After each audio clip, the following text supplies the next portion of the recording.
Civil procedure ಕೋಡ್ನ section 96 ಪ್ರಕಾರ civil ಕೇಸ್ಗೆ ಸಂಬಂಧಪಟ್ಟಂತೆ ಒರಿಜಿನಲ್ ಜುರಿಸ್ಡಿಕ್ಷನ್ ಹೊಂದಿರುವಂತಹ ಯಾವುದೇ ಒಂದು ಕೋರ್ಟ್ ಯಾವುದೇ ಒಂದು ಡಿಕ್ರಿಯನ್ನು ಪಾಸ್ ಮಾಡಿದರೆ ಆ ಒಂದು ಡಿಕ್ರಿಯ ಅಗೇನೆಸ್ಟ್ ಅಪೀಲ್ಗೆ ಸಂಬಂಧಪಟ್ಟ ಕೋರ್ಟ್ಗೆ ಹೋಗೋದಕ್ಕೆ ಈ ಒಂದು ಸೆಕ್ಷನ್ ಅವಕಾಶವನ್ನು ಮಾಡಿಕೊಡುತ್ತೆ.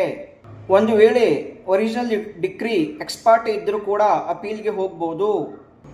ಆದರೆ ಒಂದು ವೇಳೆ ಒರಿಜಿನಲ್ ಡಿಕ್ರಿ ಎಲ್ಲ ಪಾರ್ಟೀಸ್ಗಳ ಕಾನ್ಸೆಂಟನ್ನು ಪಡ್ಕೊಂಡು ಪಾಸ್ ಮಾಡಿದರೆ ಅಪೀಲ್ಗೆ ಹೋಗೋದಕ್ಕೆ ಬರೋದಿಲ್ಲ.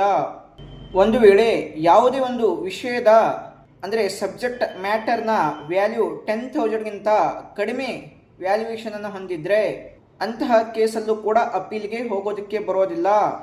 ಮತ್ತು ಯಾವುದೇ ಕೇಸ್ನಲ್ಲಿ ಕ್ವಶನ್ ಆಫ್ ಲಾ ಕ್ರಿಯೇಟ್ ಆಗೋ ರೀತಿಯಲ್ಲಿ ಇದ್ದಾಗ ಮಾತ್ರ ಅಪೀಲ್ಗೆ ಹೋಗೋದಕ್ಕೆ ಸಾಧ್ಯ. ಫ್ಯಾಕ್ಟ್ನ ಆಧಾರದ ಮೇಲೆ ಅಪೀಲ್ ಹೋಗೋದಕ್ಕೆ ಬರೋದಿಲ್ಲ.